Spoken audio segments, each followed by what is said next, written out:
খাইছাস না খাইতেছাস? না খাইলে আমরা বাড়িতে খাই একা। তোর কাকি রাঁধছে।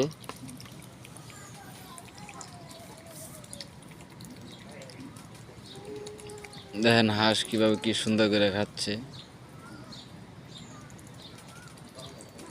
কয়টা হাঁস আছে কাকা?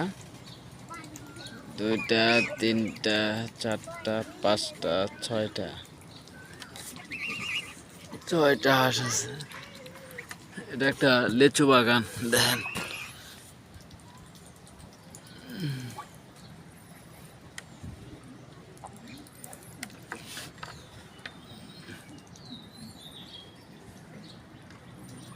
জায়গাটা খুব সুন্দর জায়গা, নতুন বাড়ি হইতেছে।